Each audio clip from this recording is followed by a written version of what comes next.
Se suele decir que cuando comienzan los octavos de final arranca la verdadera UEFA Champions League. Se dice así porque cuando comenzó la Copa de Campeones de Europa eran solo 16 equipos. Hoy son 16 los que quedan. Están los que están.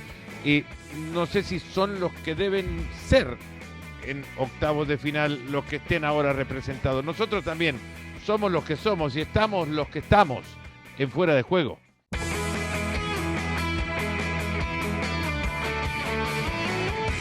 Arrancamos Rodri Fáez, Barak, Eduardo Vizcayart, Alex Pareja. Rodri, 16 equipos que verdaderamente tienen que estar ahí o te hace falta alguno. No, de momento yo creo que están los que se han merecido estar y fíjate que a modo de reflexión con esta introducción que has hecho, yo creo que a partir de ahora quien se vaya afuera se queda sin torneo, sin título y sobre todo sin excusas. Barak Feber, ¿cómo le va? Muy bien, saludos Fer, saludos a todos. Están los que están, son los que tienen que estar y si los italianos no están, tienen que ver por qué. Me alegra que esté el Bodo Glimt, me alegra que esté el Sporting Club de Portugal. Creo que el Atalanta es un fiel representante de consistencia en el fútbol italiano y no tengo ninguna pega con ninguno de los 16. El fútbol italiano que está como está, tanto así que el derbi de la Madonina poco atención acaparó. El Inter, uno de los grandes ausentes, también perdiendo en el derbi. Eduardo, ¿cómo le va? ¿Cómo te va, Fernando? Señores, bueno, un placer. Sí, así es. Sigue la caída del Inter. Si se queda sin títulos nuevamente en esta temporada, si se le escapa la Serie A, mejor dicho, va a ser un punto, te diría, catastrófico. ¿Abre la puerta a Simeone? 16 equipos en carrera, Alex Pareja. Vamos a dejar un poco el tema de que suene el Cholo, porque no se vaya a convertir el Cholo en el nuevo Michel y que suene para todos lados. 16 equipos en la Champions League ahora. De nuevo, con lo que comenzamos, ¿son los que tienen que estar? Sí, claro, porque si después de un trayecto larguísimo y con 75.000 oportunidades para reengancharte no estás entre los 16 mejores, es simple y llanamente porque no te lo mereces. Es así de fácil. A mí me hace mucha gracia porque es eso. Estamos descubriendo la antigua Copa de Europa a base de hartarnos a partidos intrascendentes en la fase de liga. Eso es como ir de New York a Los Ángeles, pero en vez de viajar hacia el oeste, le das toda la vuelta al planeta y viajas al este. Esto es lo que está haciendo la Liga de Campeones. Con lo fácil que era hacer un trayecto más corto y más sensato, no, le damos vueltas porque hay que generar partidos interesantes. Nadie, absolutamente nadie, se acuerda de los partidos guapos en fase de la Superliga. Soy un Grinch. Eso es, Edu, eso es. Barak, para arrancar el tema, la visita del Barcelona a Newcastle más o menos va del lado de donde quiere tirar el hilo Alex Pareja. Vamos al principio de la fase de liga, en un partido que no sé, tendrá trascendencia ahora para quienes lo revisamos y lo recordamos como el partido donde Rashford parecía comenzar como un gran baluarte del gol para el Barcelona. Y sin embargo el partido parece quedado tan lejano como en el olvido mismo. Sí, tanto que mucha gente cree recordar que el Barcelona ganó fácil y para nada. El Newcastle United le complicó la vida, tuvo que aparecer la mejor versión de Rashford que no se ha vuelto a ver y que quién sabe si se volverá a ver en aquel partido para que el Barça pudiera ganar. Es verdad, y voy a hacer escalar rápidamente en el City Real Madrid, que ya tocará, pero también hay que pensar que City y Real Madrid ya se encontraron en primera fase y al final la consecuencia de que el Madrid perdiera ese partido, si lo reducimos, es que el Madrid tuvo que ir a jugar 2 partidos más contra el Benfica porque no acabó en el top 8. Manchester City sí, gracias en parte, ¿no?, a esos puntos que no haber conseguido contra el Real Madrid, se metió de panzazo entre los 8 primeros y ahora como consecuencia, colateral si quieres, el City va a recibir a Real Madrid con 2 partidos menos en el partido de vuelta. Entonces, sí, bajo ciertos contextos, sí que esos partidos muy interesantes, Newcastle contra Barcelona, City contra Real Madrid, puede parecer que no son nada importantes y acaban siéndolo. Acaban siéndolo como claramente acabó siéndolo la victoria del City sobre el Real Madrid en la primera fase. En cuanto al Barça contra Newcastle United, sí que nos deja pistas porque los que tengan memoria y los que vean al Newcastle sabrán que con todas las carencias, con todas las deficiencias, con todo lo irregular que es el Newcastle en un partido, cuando sube la intensidad, y siempre la sube, el problema es cuánto va a durar con esa intensidad. Le genera problemas a cualquiera. No creo que haya un equipo con una mayor presión coordinada, tan asfixiante como la del Newcastle. Luego que le dure 10, 15, 20, 25 minutos es otra cosa, seguramente insuficiente. Pero cuando la ejerce, es insostenible. Te me estabas alejando ya el análisis puro y duro del partido, pero no quiero nada más dejarte escapar sin preguntarte si has entrado a esto como el ministro de la defensa del formato. No, pero también quiero un poquito balancear el asunto para que no se piense que todo es malo cuando realmente hay cosas. No, todo es malo, dilo. Está todo mal. Todo mal. Alex, me quería quedar con vos ahora para hablar un poco del tema de fútbol, pero es que hay que hablar de ese partido que se juega en la primera jornada de liga porque fue justamente la presión y la intensidad del juego del Newcastle que hizo que el Barcelona se le hiciera extremadamente incómodo. Sí, y es el mismo escenario que vamos a ver en el partido de hoy, o sea, de esta semana. Es el mismo escenario que sufrió el Manchester City en el partido de FA Cup. ¿Cómo tienen ganas ustedes de hablar del Manchester City? No, pero es la última referencia que tenemos y es eso. Es el escenario que ha pintado Barak, es decir, los 15, 20 primeros minutos, como ya sucedió en ese partido de la fase de liga, 15, 20 primeros minutos a intentar arrasar en el tema físico al rival, una presión muy alta, un juego muy directo, con bandas muy rápidas, muy profundas para tirar centros, intentar transicionar rápido una vez que roba, sobre todo si se la tiene Tonali, intentar, pues eso, como fue el gol que le metieron al Manchester City, un pase tremendo de Tonali para Harvey Barnes. Entonces, tiene las herramientas, lo que pasa es que es insostenible ese estilo de juego durante los 90 minutos. Entonces el Barça, y ahí es muy importante la presencia de Pedri, tiene que saber capear esos momentos en los que el rival te quiera abrasar por intensidad, bajarle la temperatura al partido, esconderle la pelota. Ahí Pedri va a ser fundamental. Y el resto, las jugadas a balón parado, tiene jugadores muy altos. El Newcastle, sobre todo en defensa, Burn es un tipo enorme. Y luego, en el caso del Newcastle, la única incógnita que tengo es que cuando se lesionó Bruno Guimaraes, se rompió el tridente que tenía en el centro del campo, que era buenísimo, con Tonali, Joelinton y Guimaraes, y esa presión de la que habla Barak la hacía muy bien.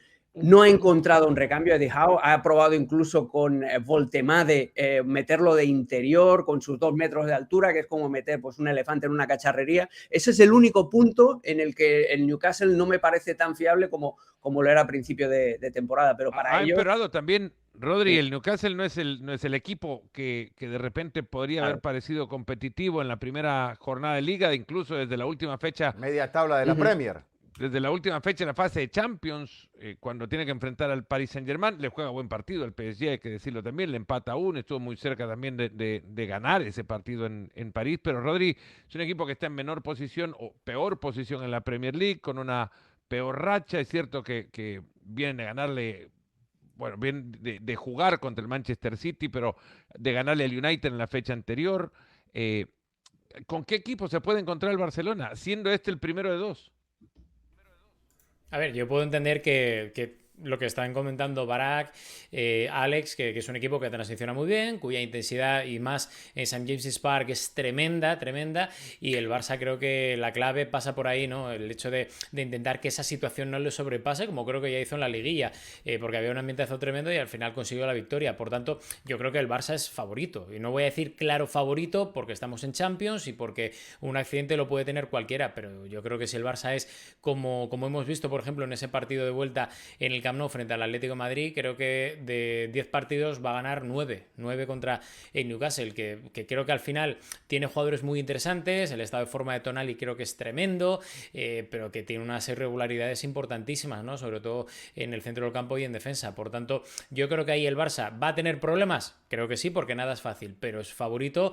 Y no voy a decir muy favorito porque, insisto, creo que es la Champions, pero no creo que a doble partido puedas tener 2 accidentes tan seguidos, salvo que tengas una cara más parecida a la de la primera parte contra el Atlético de Madrid en el Metropolitano, que el Atlético te mete 4, y creo que eso no se va a repetir en Camp Nou. Lo que sí puede aprender, Eduardo, del Barcelona es que sin Pedri el fútbol que puede poner en la cancha es otro.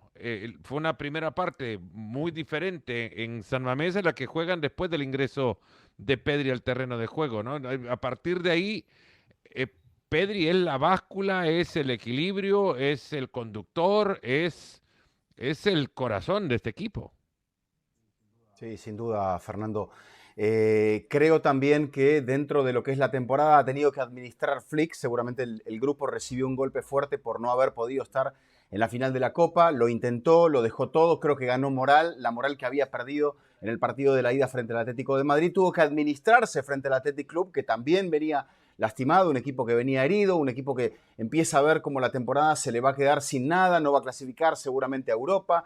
Entonces le metieron todas las bases a eso. Creo que va a ser un partido de una intensidad bastante parecida al que veremos en St. James's Park, con un Barça que necesita imperiosamente encontrar la referencia de su centroatacante, porque es allí donde el equipo genera, el equipo no ha tenido despistes, volvió a dejar la valla en cero, no ha tenido despistes defensivos, aunque siempre permite oportunidades, pero necesita ser un poquito más contundente arriba. Arriba, Alex, cuando Ferran no está, definitivamente desaparece. Sí.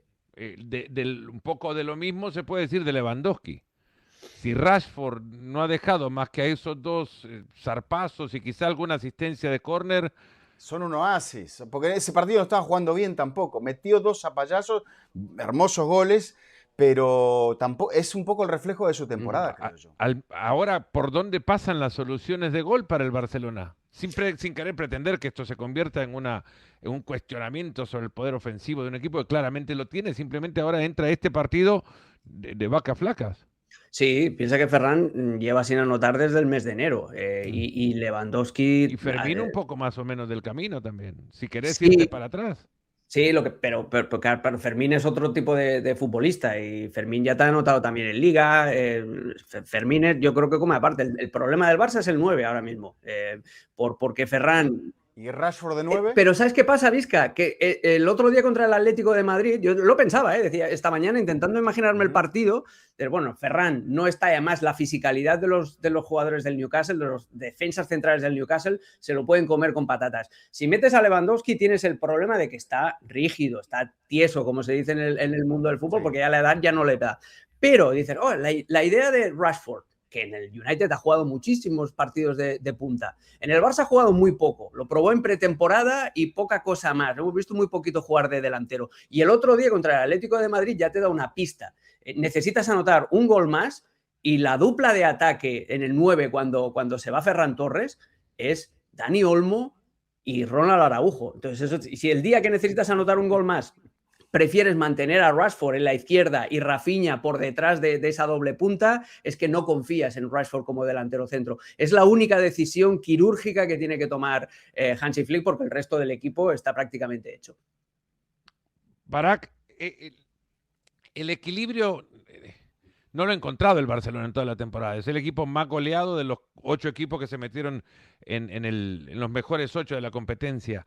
Arriba ahora mismo no te da garantías de gol, salvo que le aparezca la genialidad de Lamine Yamal el otro día. ¿Es un equipo fiable? Es un equipo que depende de dosis de fortuna en los partidos a ganar o morir, que no lo hace del todo fiable, ¿no? Es mejor que sus rivales la mayoría de las veces, sí, pero hasta los peores rivales, aquellos a los que más domina, le generan ocasiones de gol que mientras mayor sea la calidad de los delanteros a los que enfrenta, más probabilidades que acaben en gol. Y claramente cuando juegas en la Champions League contra el Newcastle United, la probabilidad incrementa. Creo que nadie duda que tras 180 o 210 minutos o lo que jueguen, la sensación va a ser, el Barça tuvo más ocasiones de gol que el Newcastle United. Tuvo más oportunidades de gol que el Newcastle United.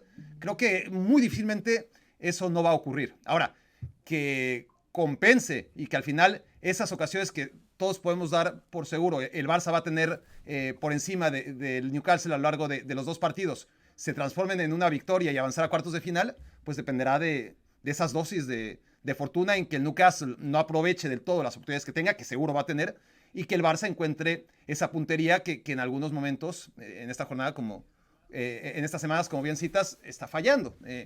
Debería ser un equipo confiable, ¿no? Si hablamos para pasar a cuartos de final, es confiable porque tiene a Lamine Yamal, antes que nada, porque uno entiende que Rafinha va a recuperar su forma, porque Pedri lo está haciendo, y eso le hace fiable de medio campo adelante. Fiable de medio campo atrás, mientras Hansi Flick los dirija, yo creo que no van a ser confiables nunca. Vamos a ver, en el primer año no lo fueron, en este segundo año creo que podemos dar por sentado que no lo van a hacer y ya veremos si hay un tercer año, si hay un cambio, una evolución, pero defensivamente este equipo fiable. Sería buena esta competencia, ¿no? Inventarnos un programa donde cada quien argumente y de repente queda uno libre, suelto para responder la pregunta que la producción manifiesta y a partir de ahí se define quizá un ganador del segmento, ¿no? Nos podemos inventar este programa. Rodri, entonces... Ojo en defensa a las bandas, ¿no? Por las ausencias Rodri también. es el juez de la pregunta. ¿Con qué argumento te quedás? ¿El Barcelona es claro favorito, Rodri? Sumando los argumentos que han presentado. No, a ver, para mí es favorito a pesar de lo que dice Barak, que creo que tiene mucha razón, ¿no? El hecho de que atrás el Barça es muy consistente y que tiene un problema de solvencia, eso es real, pero lo bueno es que creo que tiene el Barça es que lo que pierde atrás te lo recupera adelante, sobre todo si Lamine, Rafinha y compañía están inspirados, a pesar de que Ferran pues, no está pasando por su mejor racha. Yo creo que una de las claves para que el FC Barcelona consiga llegar lejos en la Champions es recuperar a Lewandowski de aquí a final de temporada, porque me parece imprescindible lo que puede aportar el polaco. A partir de ahí, insisto, yo creo que atrás efectivamente está siendo muy irregular, que seguramente o hay una mejoría atrás o no le va a dar para llegar muy lejos en la Champions o luchar por el título al final, pero creo que para esta eliminatoria le da, o sea, creo que le da porque insisto que la versión que tiene enfrente no es la del mejor Newcastle de la historia precisamente, por lo cual si no te da para competir con el Newcastle, apaga y vámonos. Una victoria del Newcastle en la historia frente al FC Barcelona fue aquella del triplete del Tino Asprilla en 1997, no, que era también el primer partido del Newcastle en la historia de Champions League. Hemos pasado por un segmento del Barcelona sin hablar de la campaña. Creo que nos podemos aplaudir entre todos o darnos por lo menos una palmadita a la espalda. ¿Querés hablar? Alex levantaba la mano, ¿querías hablar de la campaña? No, estaba celebrando, estaba como Alan Shearer, celebrando los goles. Que quería rectificar a Xavi, también tú. Hablaban de recuperación, Rodri lo hacía. Hoy hubo debate, ¿no? Recupera el Real Madrid a Mastantuono, recupera Hausen, no va a contar con Carreras, que no sé dónde se ha lesionado porque no estaba en el último partido, también suspendido, al menos quizás baja. Dice Mourinho alguna vez que los futbolistas se pueden lesionar hasta bajándose de la cama. Pero Carreras no estará por un problema muscular, estaría Camavinga, que se habría recuperado ya del problema que atravesaba bucal. Claro, odontológico iba a decir. Pero se recupera anímicamente el Madrid en realidad, más allá de haber ganado su último partido. Parece que todo anda desinflado alrededor del equipo de Arbeloa. Yo creo que los que están ganando confianza son los de la cantera, porque han sido importantes, les ha dado vuelo Arbeloa, el equipo consiguió ganar en Vigo sin un gran Vinicius, sin Mbappé, con Güler contrariado, ausentes los que estaban ausentes, como dijo Arbeloa, los que no quisieron estar, elípticamente no sabemos exactamente a quiénes se estaba refiriendo, pero el Madrid con un esfuerzo colectivo importante, en un partido que también pudo haber perdido, encara ahora esta recta, sabiendo también que está ante una situación extrema. La liga, no digo que se le puede escapar, pero se le puede complicar un poco más y eso enrarecer todavía un poco más el ambiente que hay. El otro día vimos a Hausen silbado en el partido frente a Getafe, entonces vos me decís, va a jugar Hausen, va a jugar de local, ¿cómo lo va a tratar la gente? Un poco pasará por ahí. En cuanto a las decisiones de Arbeloa, del equipo, creo que, como él decía la semana pasada, tiene pocas para tomar porque no tiene tantas piezas. Lo recupera, por ejemplo, a Mastantuono, pero ¿lo pondrá a Mastantuono titular? Yo creo que no. Rodri, ¿a quién se refería Arbeloa cuando agradeció a aquellos que estuvieron? No sé, es que con Arbeloa me pasa una cosa, que creo que yo lo conozco personalmente y es mucho mejor persona de lo que mucha gente piensa, pero sí que es cierto que me descoloca bastante a menudo con las ruedas de prensa que hace, ¿no? Porque a veces amaga, dice, pero no dice.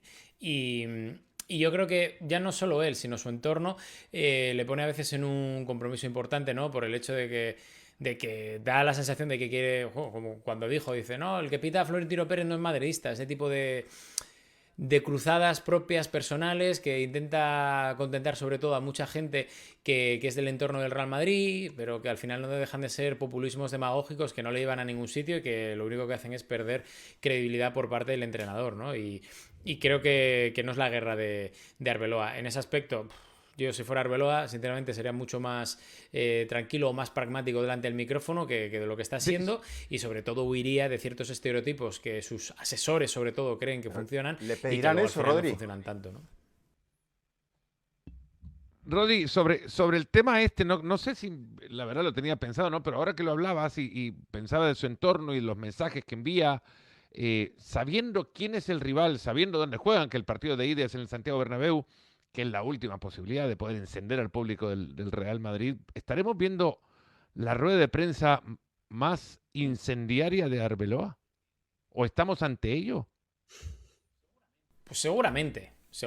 Y yo creo que además la intención es clara, la de avivar al Santiago Bernabéu y que se viva una noche importante, y que también el propio equipo cambie un poco el chip, ¿no? Porque comentábamos la semana pasada esa reunión, ¿no?, entre Arbeloa, los capitanes, para intentar tener un objetivo claro, que es el de conseguir ganar la Liga, darle una vuelta al Fútbol Club Barcelona a día de hoy y conseguir llegar lo más lejos posible en la Champions, ¿no? Y es a lo que creo que se aferra el madridismo, Arbeloa y todo el vestuario. ¿Por qué? Pues porque al final los jugadores son como son y los conocemos perfectamente, y no salen igual de motivados en Vigo, en Balaídos, que cualquier otro estadio de la Liga, que en un Santiago Bernabéu rendido a la épica frente al Manchester City, ¿no? Y sobre todo en la que para mí creo que es la última oportunidad de que el Real Madrid pueda reenganchar a su afición y pueda en comunión, no sé si mutua o no, pero como mínimo algo más de comunión, terminar un año de la mejor manera posible. Creo que va a ser muy complicado, pero ese es un poco el motivo que yo veo desde fuera al que se aferra Arbeloa, y al que entiendo que tiene que aferrarse también el madridismo para intentar que un Manchester City, que tampoco está siendo el Manchester City de hace 2 años, pues pueda caer eliminado a manos de un Real Madrid que está siendo muy, muy, muy poco Real Madrid para lo que nos vendían al principio de temporada. Nos inventamos el segmento anterior un jueguito también, cada uno diera su argumento y un cuarto iba a ser el jurado para agarrar un argumento de uno y decidir sobre la pregunta. Libre. Ahora me invento otro jueguito y esto me acaba de surgir, ando botando ideas como se le caían los goles al Lewandowski de la 19-20. Barak y Alex, un cara a cara, cada uno elige. Primer turno, Barak, ¿qué número estoy pensando del 1 al 5? Y si te acercás, sos ni he pensado el número. Elegís el técnico para el partido de ida. Del 1 al 5, un número. Alex, un número del 1 al 5. 4 más 1. Bueno, Alex, elige técnico. Elijo ¿Qué técnico querés ser? Técnico, pues a ver, yo te voy a hablar. ¿Qué técnico querés ser, Guardiola o Arbeloa? Yo quiero ser Guardiola. Vale, Guardiola. Entonces Barak es Arbeloa y me va a contar por qué Barak, el Madrid, puede competirle en la ida al Real Madrid, al Manchester City. Pues porque somos espartanos. Claro, tira de los tópicos ahí sí. Uno de Noy, dale. Claro. No, porque lo hemos visto, porque lo hemos visto y porque no es nada nuevo. Contra este rival, en momentos similares, el Real Madrid se ha aferrado a esos momentos. Ni siquiera tiene, porque no va a ser superior, tiene que ser superior al Manchester City durante la mayoría del partido. Porque no lo va a hacer, porque el City lleva mucho más tiempo jugando mejor, porque con todos los problemas que tiene el City, es y ha sido mejor equipo que el Real Madrid ahora y en los últimos 7-8 años. Ser mejor equipo que el Real Madrid en los últimos 7-8 años le ha garantizado eliminar al Real Madrid cada vez que se enfrentan anualmente. No.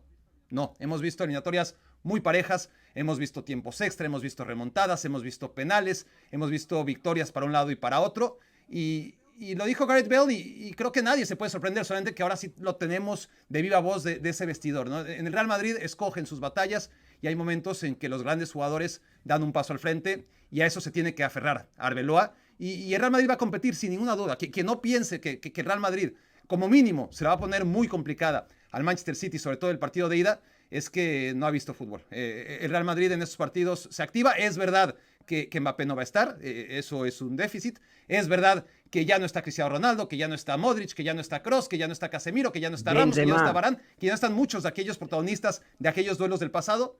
Si hoy pero sos sigue siendo Arbeloa, el te Real podría Madrid. preguntar yo en rueda de prensa qué hacía Mbappé una semana en París, pero no nos vamos a meter en eso porque Creo que tengo la misma idea que él. ninguna. Ujú. Alex, como Pep, Compras. 5 partidos, 5 temporadas con compras, dice Eduardo. 5 temporadas consecutivas enfrentándote a un rival que creo ahora empieza a incomodar más por el estadio y el ambiente que por el equipo. Sí, pero te doy la vuelta a ese argumento y te digo, bueno, ya hemos estado siendo Guardiola, bueno, ya hemos estado allí, ya sabemos el escenario que nos van a caer. O sea, el City puede tirar de eso, puede tirar de Un la poco de experiencia. reflujo te hace falta también para... Sí, cuando le entra ahí el... y no voy a hacer lo que siempre hace cuando lo enfocan las cámaras. Pero bueno, eso es otra historia. No, a ver, la superioridad más evidente del City contra el Real Madrid está en los banquillos. O sea, es comparar al recordman de la maratón contra un señor que acaba de empezar a correr porque tenía unos kilos de más y que tiene problemas ahora para completar 5 o 10 kilómetros sin perder el refuello. Eso es la diferencia principal. Y a nivel táctico, Guardiola hizo una cosa muy interesante en el partido contra el Newcastle, que es volver a jugar con extremos, volver a jugar 4-3-3. Le plantea como mínimo una incógnita a Arbeloa a la hora de preparar el partido, porque durante los 3 últimos meses, y lo hemos hablado aquí, el City jugaba en 4-4-2 en rombo, con Bernardo con Cherki en la punta del diamante y con alguien como Semenyo o Marmoush acompañando a Haaland arriba. Un equipo estrecho en el que la profundidad y la amplitud te la daban los laterales. Bueno, pues el otro día contra el Newcastle, ¡oh, sorpresa! ¡Pum! Vuelve a jugar con extremos, con Doku y con Savinho, con centrocampistas llegadores como Suplentes. Rangers. ¿Perdón? Suplente. Sí, con el equipo suplente, pero le da otra, estoy totalmente de acuerdo, pero le da ya otra estructura con la que preocuparse a Arbeloa. Es decir, oye, pues igual nos saca un 4-3-3 y todo lo que hemos venido trabajando, a pesar de que digan que no ven vídeos y esas cosas, pero todo lo que hemos venido trabajando e imaginándonos ya no nos sirve. Tiene mejor calidad individual, tiene mejor entrenador, pero el Real Madrid solo puede tener eso, la mística y la inspiración de jugadores determinantes. En el caso de la ida va a ser de Vinicius Junior, pero esa comparación con el Madrid de Bale, de Benzema, de Cristiano, de Ramos, de Modric, de Kroos, es insostenible porque ahora es el Madrid de Asensio, es el Madrid de Tchouaméni, es el Madrid de Valverde. O sea, ha perdido muchísima calidad y ha ganado en cemento. Y ahí yo creo que tiene una comparación que no se sostiene por ningún lado. Vamos saliendo de acá. Eduardo, ¿lo ves al Madrid compitiendo con lo que tiene hoy día? Teniendo quizá incluso que recurrir a jóvenes, como lo han dicho ya, como a los Thiago Pitarch para un partido de Champions, que lo digo además, es tremendo debutante en 2 partidos seguidos, dejando grandes rasgos de fútbol. Sin duda, sin duda. Ya lo había visto Xabi Alonso, ahora lo estamos viendo con continuidad, incluso sin temor, porque en el partido frente a Getafe lo había sacado demasiado pronto. A mí es la sensación que me dio y después se hundió Real Madrid también. En este lo dejó jugar casi hasta el final, entonces yo creo que es una grandísima relevación, gratísima revelación por parte de la cantera.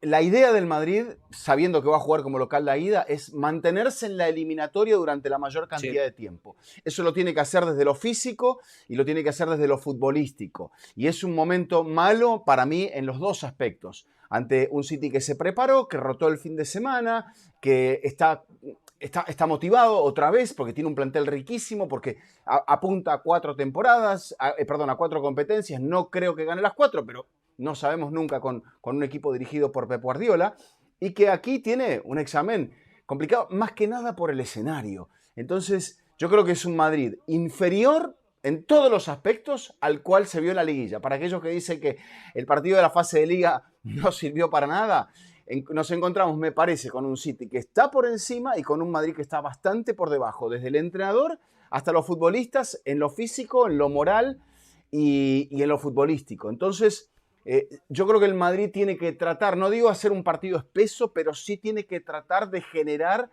que la eliminatoria le dure la mayor cantidad de tiempo posible y de hacer caer al City en una zona donde dude. Que no se le termine la eliminatoria en el Bernabéu. Ya sabemos que eso puede incluso pasar o que no, incluso está perdiendo, podría estirar la eliminatoria y llegar al campo del Manchester City a pelearla, ahora con más chances de contar con Mbappé para la vuelta, pero no sé cuánto puede tener de chances Mbappé para jugar en la ida, Rodri, cuando se ha hablado que tenía que pasar por quirófano, que se ha elegido un tratamiento conservador, una semana en París, suena a película, sería de terror si soy el técnico del Madrid, si de repente el futbolista, el abanderado del proyecto, no está en la ciudad deportiva durante una semana.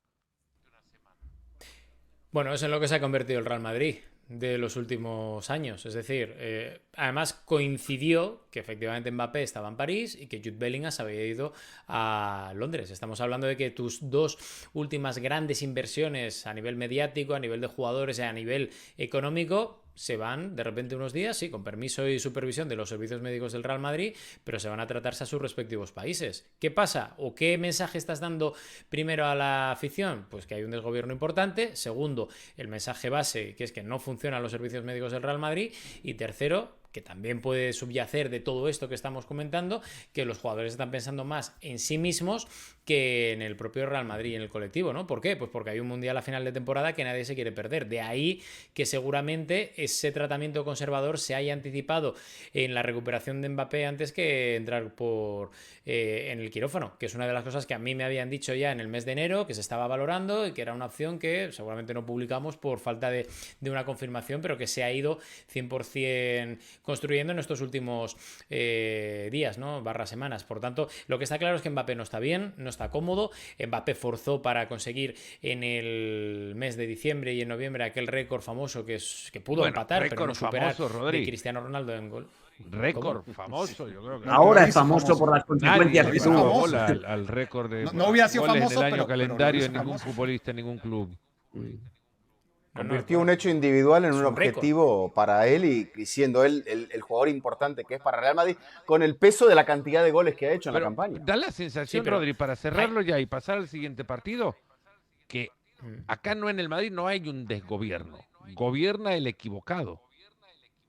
El gobierno de Mbappé. Bueno, eso también se puede ver, ¿eh? También se puede ver de esa forma, porque las decisiones que últimamente está tomando, sobre todo Florentino Pérez, no tienen ni pies ni cabeza y están dejando un pozo importante, ya no para el presente, sino para el futuro. Y ciertos hechos están confirmando todo esto, ¿no? Posicionarse del lado de una minoría en el vestuario que no estaba con Xabi Alonso, pero que era una minoría poderosa, pues hace que de repente Arda Güler, cuando le sustituye a Arbeloa hasta en 2 ocasiones, pues se rebote con el técnico de Arda forma Güler. pública. Pues bueno, creas unos precedentes.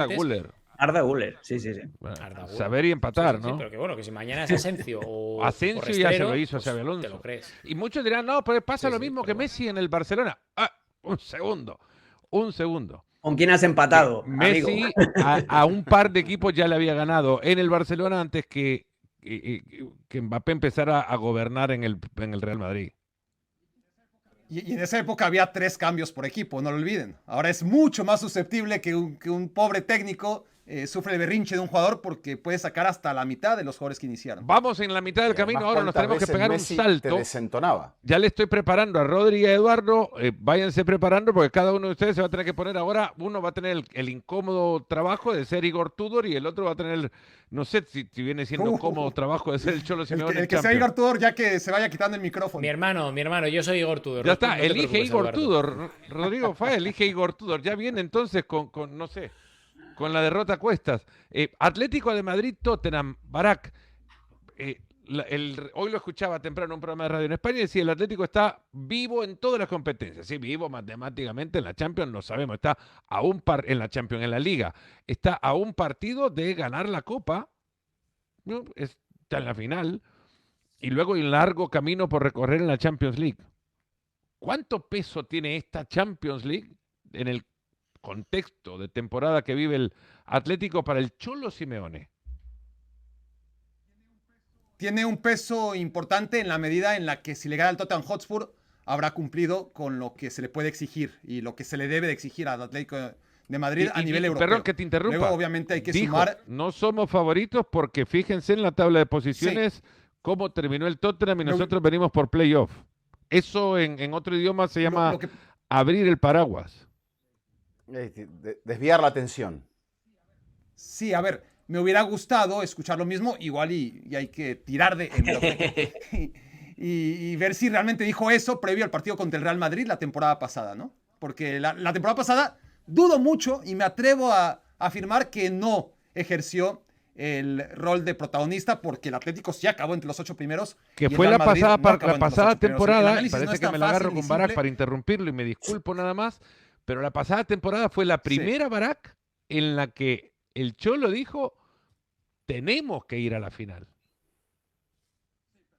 Sí, pero llegó contra el Real Madrid y a la hora de jugar asumió un rol inferior. Tenía para acabar con el Real Madrid y decidió ir hasta los penales, ¿no? A pesar de que el Atlético de Madrid acabó entre los 8 primeros y el Real Madrid no acabó entre los 8 primeros la temporada pasada. Entonces, eso de que no sea favorito, yo no sé por qué le incomoda tanto. Claramente, al Atlético de Madrid de Simeone, como leitmotiv, es el no favoritismo, es ir contracorriente, es lo que realmente le hace fuerte y es el discurso que quiere mantener. Ese es simplemente el discurso que tiene el Atlético de Madrid, como se siente, pero es innegable que ante esta versión del Tottenham Hotspur, el Atlético de Madrid, aún cerrando fuera, aún entendiendo que los ingleses de repente son dos caras y en Europa, desde la temporada pasada, rinden muy bien, ganaron la Europa League, siendo el peor equipo de la Premier League entre los que no descendieron. Y esta temporada vuelve a ser por ahora el peor de entre los que no están descendiendo y puede cambiar de un momento a otro y se puede meter en zona de descenso. Y en Champions, pues sí le alcanzó para estar entre los 4 primeros. Luego hay que ver a qué rivales se enfrentó durante ese camino, a esos 8 partidos, para acabar con más puntos que nadie más que los 3 de arriba. Entonces, sí es una eliminatoria en la que no te voy a decir es que el Atlético de Madrid es súper recontra mega favorito, pero es que las circunstancias de Tottenham Hotspur yo no te aseguraría que Igor Tudor se va a sentar al primer partido, parece que sí, pero para el segundo partido, para el partido de vuelta, yo te diría que no. O sea, que este Tottenham Hotspur es insostenible y si se quiere quedar en Premier League, tiene que moverse ya. ¿Qué es moverse ya?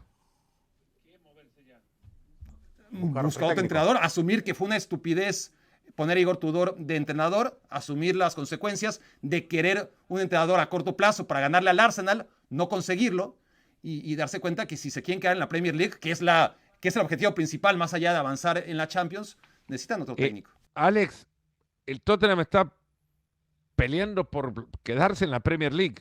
La temporada pasada también, pero la distancia entre los 3 descendidos ya existía y era muy importante, los puestos eran los mismos, ahora la realidad le asoma y muy cerca. Si de un lado podríamos creer que la Champions le incomoda porque significa un cuestionamiento permanente porque no la consigue el Cholo ni el Atlético, del otro lado la Champions le incomoda porque no es lo más importante para el Tottenham. No, es la supervivencia económica y hay una diferencia, hay un abismo entre jugar en la Premier League y jugar en el Championship, a pesar de que en el fútbol inglés en todas las categorías se mueve mucho dinero. Yo estoy muy en la línea de Barak, el Tottenham es un equipo en descomposición, que no han ganado un partido, iba a meterle incluso un adjetivo antes de la palabra partido, no han ganado un partido en este 2026, es un equipo cuyo jugador que más cobra es Conor Gallagher, que es un descarte del Atlético de Madrid. Es un equipo que da mucha pena verlos jugar. Es un equipo que te da 2 o 3 horrores defensivos por partido. Y con eso yo creo que al Atlético de Madrid le debería ya bastar. Además juega con línea de 5, con 3 centrales y 2 carrileros, que eso para un equipo del Cholo es agua de mayo, es oxígeno puro, porque lo único que tiene que hacer es replicar el planteamiento con la flexibilidad que le da Giuliano Simeone, línea de 5 contra línea de 5, y ahí en duelos individuales está claro quién es el equipo que está en mejor nivel, quién es el equipo que tiene los roles más asentados y quién es el equipo que ahora mismo tiene una moral mucho más alta. Para mí la diferencia es abismal. Lo que pasa es que estamos hablando prácticamente del meme ese de los dos Spider-Man, porque si hay un equipo que se parece al Tottenham en la Liga Española es el Atlético de Madrid, con la fama de losers y con la fama de esto, de que todo le sale mal al final. Pero en circunstancias normales, este partido o esta eliminatoria tiene un claro color del Atlético de Madrid, independientemente de las, ya me perdonáis, pero de las sandeces que diga Simeone en una rueda de prensa como la de hoy. Rodri, ya llamaron que la elección al técnico que ahora representás en este pequeño, aligerado debate que van a entablar ahora vos representando a Tudor y Eduardo a Simeone, ya lo llamaron una equivocación, lo llamaron la elección de Igor Tudor una equivocación. ¿Cómo haces frente con el plantel que tenés y con el acompañamiento tras los argumentos escuchados que no pintan al optimismo, pero en ninguno de ellos, ¿cómo le hace frente a este partido? Pues rezando, te diría, casi.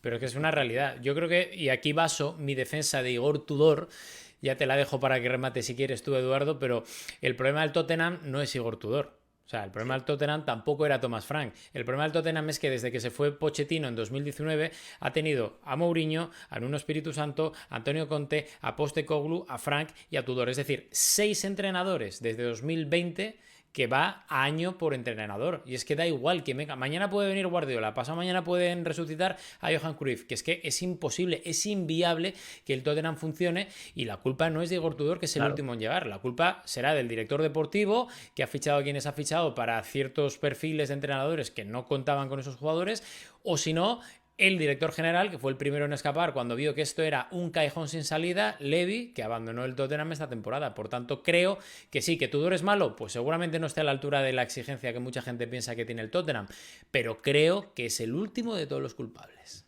Eduardo, como Simeone enfrente y con el partido de ida en casa por la posición que conseguiste en la liga, este partido es fundamental para sobre todo llevarle tranquilidad al entorno que maneja el técnico que hoy representás. Bueno, agradezco la representación del Cholo. Voy a tratar de hacerlo lo mejor posible. Yo creo que el Cholo está mostrando algo, no sé si es su longevidad en el cargo, que cuando llega a momentos clave el equipo duda y el equipo teme, se lo ve como un equipo temeroso, un equipo que va directamente a protegerse en lugar de confiar en las fuerzas que tiene para un cuerpo a cuerpo en el cual, como decía Alex, puede sacar mucha ventaja porque tiene mucha calidad individual. Quizá el otro día tuvo mala suerte porque justo le empatan 2 veces la Real Sociedad en ese simulacro de final, pero creo que el Cholo, entiendo su discurso, entiendo ese tema que no sé si lo ha copiado de Mourinho, de sacarle la presión a los jugadores. Mourinho la asumía a él, el Cholo se la pasa al rival, pero en este sentido yo creo que el Atlético tiene que confiar en lo que tiene. Y el Atlético, si va a posicionarse en la final de Copa, por ejemplo, pensando en ganarla, tiene que confiar. Ahora se va a posicionar frente a un equipo que tiene que hacer una ecuación muy sencilla. Si no queda en la primera división inglesa, va a perder 300 millones de euros. Entonces, puede avanzar en la Champions tratando de complicarse un poco y tratando de ver si el sueño de llegar lejos en Europa le da un poquitito más de dinero. Pero en el fondo la pelea está en el frente doméstico. Habrá que ver hasta dónde aguanta Tudor, porque evidentemente se ha comprobado, pese a todas las ausencias que tiene el club, como una maniobra equivocada. Yo creo que el Atlético de Madrid, si empieza a creer aquel viejo axioma que mostraba el Cholo, nunca dejes de creer. Pero a veces parece que el propio Atlético no cree. Me parece que está mostrando recursos, muchos desde lo futbolístico. A veces lo veo dudar un poco defensivamente, que era su santo y seña.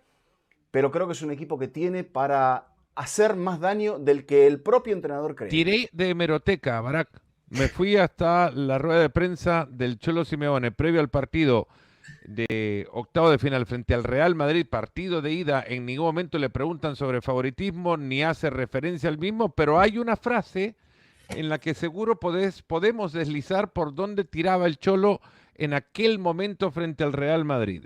Siempre relacionamos las situaciones con la historia, y la historia del Madrid con la Champions es extraordinaria. Tenemos una gran oportunidad seguramente. Lo nuestro es crecimiento puro, que es muy bonito. Bueno, aquí tienes 2 equipos que nunca han ganado la Champions, el Tottenham y el Atlético de Madrid, y en eso están 2 equipos que han perdido la final de la Champions League. Tottenham en el estadio del Atlético de Madrid, jugando con Pochettino, que alguien lo mencionó por acá, Rodri, jugando a nada también. Sí, efectivamente. Que Pochettino, por cierto, acabamos de sacar una nota que ya está dentro de la lista de candidatables para el Real Madrid la próxima temporada. ¿Otra vez? Otra vez. Sueño de Florentino. Sí. Otra vez. Bueno, Pochettino es de los técnicos que trabaja y que les enseña video a los jugadores. Pochettino Pérez, acabo de fusionar a los dos. ¿Conocen ustedes el salpicón? Salpicón era un plato que mi madre nos preparaba, un poco de todo, con cebollita y perejil, tenía cilantro, creo. También le ponía limón yo para como que juntar un poquitito la carne. Vamos a juntar la carnita que nos quede un par de partidos, invitando a Alexis al salpicón de cierre de este fuera de juego de hoy. Alexis Martín Tamayo, ¿cómo le va? ¿Qué tal? ¿Todo bien? De Todo lo que... No sé si lo traías preparado ya, pero te invito a que le abramos la puerta al Paris Saint-Germain Chelsea, cada uno con una, no sé, iba a hacer alguna referencia acá que de repente invitaba a recordar a algún comentarista de la cadena. No sé, alguien que tiene una puntita así, detallitos del partido de Paris Saint-Germain-Chelsea. Bueno, decir que todo lo que no sea don José Bordalás Jiménez en el Real Madrid el año que viene sería una auténtica desgracia para el fútbol español. Ese sería el fichaje definitivo. Un hombre que llegaría al Bernabéu, pondría orden, se cargaría 20, jugaría con el Castilla y sería campeón de Liga con 5 jornadas de antelación. Don José Bordalás Jiménez. ¿Te imaginas? Amén. Sí. Sí. Paris Saint-Germain-Chelsea, el PSG viene de... Nunca nadie habría oído hablar de Miguel Muñoz si llega a Bordalás. Correcto. Viene de perder ante el Mónaco, ni más ni menos, el Paris Saint-Germain, el mismo rival que enfrentó y eliminó del playoff de esta Champions League. No es el mismo PSG de la temporada pasada.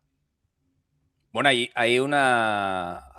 mucho lore que se dice ahora en esta eliminatoria porque, claro, lo que le hizo el Chelsea al PSG en la final del Mundial de Clubes fue serio y no hace tanto tiempo de eso. Y era... Sí, hay países que no lo ponen antes de las 9 de la noche ese partido. ¿Cómo?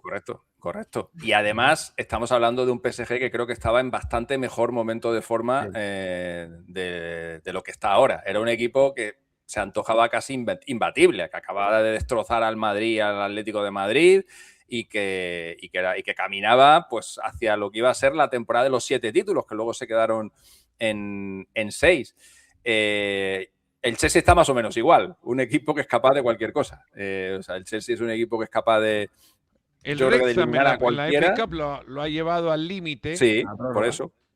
Y sin gol, Barak, el Paris Saint-Germain. Paris Saint-Germain con poco gol, no con quiero decir dudas sin gol, pero... defensivas que no tenía antes. Sí. ¿Cómo? Sí. Bueno, con un Dembélé que ha vuelto a ser el Dembélé previo a 2025, que no podías confiar mucho en él, que te jugaba 2 partidos, se lesionaba al siguiente, te metía un golazo y luego desaparecía. Y ese ha sido el viejo Dembélé, ¿no? El Dembélé extraordinario fue el de la temporada pasada. Con un Kvaratskhelia que no está claramente pasando por su mejor momento de forma. Un Desiré Doué que también se ha apagado. Y bueno, sostenido por un Vitinha un poquito a la baja, por un Joao Neves que ha dejado de tener minutos, por un Zaire Emery que está cometiendo muchos errores partido a partido y ha perdido una confianza terrible. Es el principal damnificado de la temporada pasada, en la que llegaron Neves y Vitinha se asentó como estrella del equipo y el que era la gran figura naciente, pues Zaire Emery ahora está regalando puntos partido a partido con muchos errores. Pacho, que era una garantía, también está en un momento de forma complicado. Y podemos ir uno por uno. Inclusive Nuno Méndez y Achraf Hakimi están muy lejos del nivel que llegaron a tener. Con todo esto, enfrentan a otro equipo como el Chelsea, que también tiene sus cosas, ¿no? Que también defensivamente tiene muchísimas lagunas. Si hablamos del cansancio como principal razón y principal hándicap del Paris Saint-Germain, por todo lo que jugó después de ganar la Champions y el Mundial de Clubes, llegar hasta la final y luego empezar otra temporada, ¿qué decimos del Chelsea, ¿no? Que fue exactamente lo mismo. Conference League con suplentes si quieres, pero hasta la final, Mundial de Clubes hasta la final y jugar todas las competiciones que hay en Inglaterra también le tienen en una posición similar a nivel cansancio. Muchas ausencias en el camino también.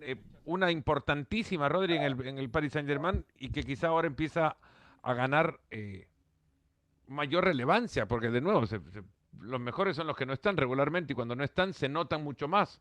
Fabián Ruiz, uno que poco aparecía en la lista de futbolistas en los que uno pensaba para referirnos al PSG de la temporada anterior, ahora en este tramo en que no está, el Paris Saint-Germain se convierte en la vulnerabilidad andando.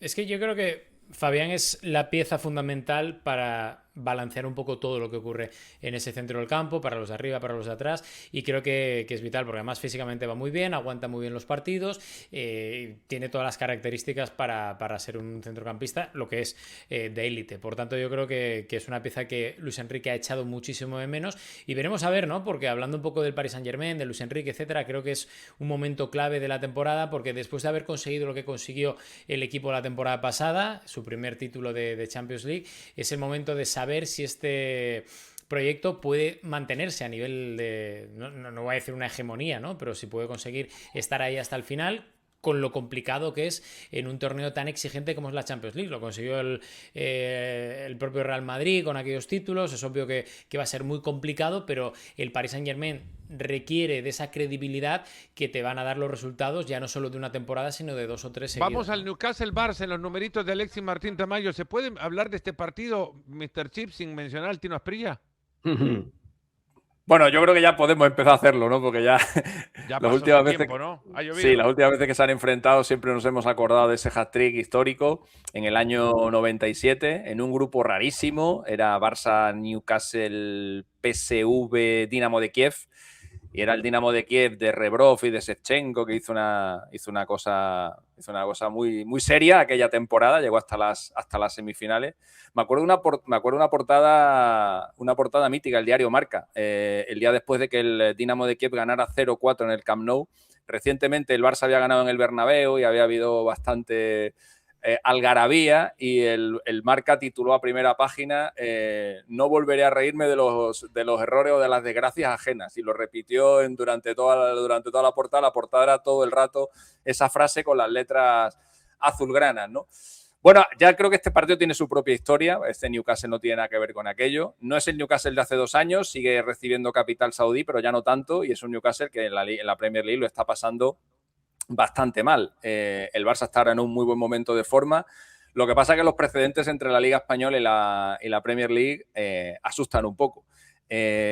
Realmente, si hacemos, no solamente miramos esta temporada, si nos vamos un poquito más allá, los últimos 30 duelos entre equipos españoles e ingleses en la Premier League, por dar cifras redondas, el balance es increíble. Son 3 victorias de la Liga Española, 6 empates y 21 triunfos de la Premier League. El balance de goles es 66-26. Los triunfos son los del Barça en Newcastle en esta fase Liga y los 2 que consiguió el Madrid el año pasado en la repesca ante el City. Si tomamos como punto de partida esa repesca, después de esa repesca, el balance es todavía peor, ¿eh? En 17 partidos, una victoria del Barça, un empate, el del Betis ante el Nottingham Forest, y 15 victorias de la Premier League, y ahí el balance de goles, como os decía, es aún peor. 43-11 sería el balance en los últimos 17 partidos. El Barça además viene de tener 2 tropiezos ante equipos ingleses en competición europea. Lleva 7 años sin jugar contra un equipo inglés en la Copa de Europa doble partido. La última vez fue en la eliminatoria aquella mítica de semifinales contra el Liverpool, y luego en medio se encontró con el United en la Europa League. Perdió el Barça en las 2 eliminatorias, aunque bueno, por darle un poquito de esperanza a los equipos españoles, en este caso al Barça, decir que al Barça nunca le han eliminado 3 veces seguida equipos ingleses. Y el Newcastle no tiene mucha historia en la Copa Europa. De hecho, esta es la primera vez que se va a enfrentar a un equipo español a doble partido en esta competición. La última vez que se midió a ida y vuelta a un equipo español fue en la Intertoto, año 2005, contra el Deportivo de La Coruña, y aquella eliminatoria la superó el Depor. En un repaso muy rápido, Alexis, algo que no hayas dicho en 5 años de un Real Madrid City. Bueno, me voy a quedar con un dato que me parece bastante curioso, porque como creo que va a ser una eliminatoria con bastantes goles, por el momento en el que están los dos, y porque aun estando los dos en un buen momento han seguido siendo eliminatorias de muchos goles, decir que el Real Madrid ha marcado en 85 de los últimos 86 partidos que ha jugado en casa en la Copa de Europa.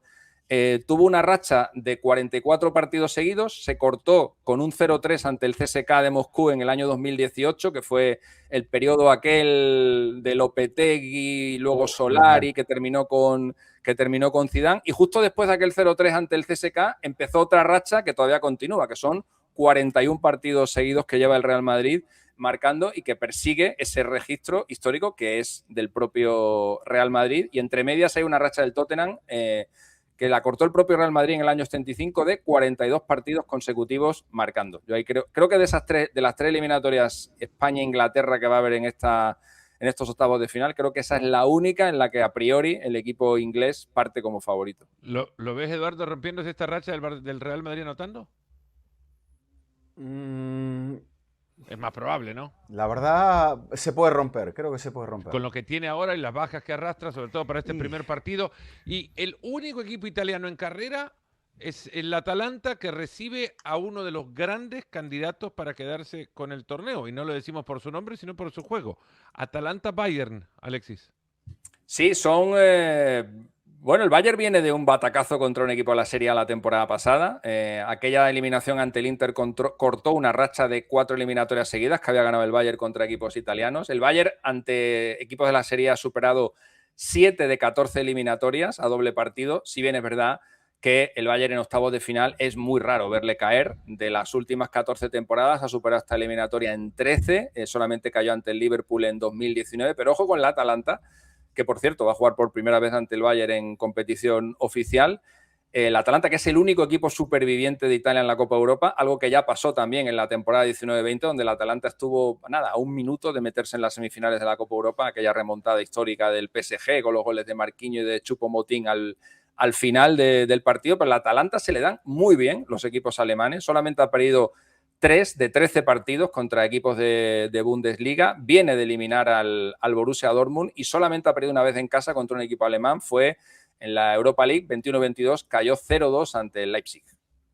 Ahí están los numeritos de Mr. Chip. Con esto cerramos el avance de unos octavos de final de la UEFA Champions League que van a estar maravillosos, pero para cerrar el programa yo quiero nada más una opción de uniforme vintage que ustedes adquirirían o con el cual quisieran ver un partido de cara a la jornada vintage ya se va Rodri, que tiene una colección de camisetas ahí cerquita, de cara a la jornada vintage que va a ser la Liga en un par de semanas en España. Barak, un sueño de partido entre dos uniformes retro en un partido de Liga. Pueda no ser la fase o el cruce que le corresponda a la Liga. Pero tiene que ser a nivel de clubes. Claro, de clubes españoles, porque es la Liga la que va Claro, la Liga, la jornada 31, que se va a hacer vintage. La jornada 31, la Liga va a salir con uniforme retro. Gracias por la información. No, está por todos lados. Barcelona de 1990. No te preocupes por abrir internet. Antes de que le pusiera blanco aquí. Contra...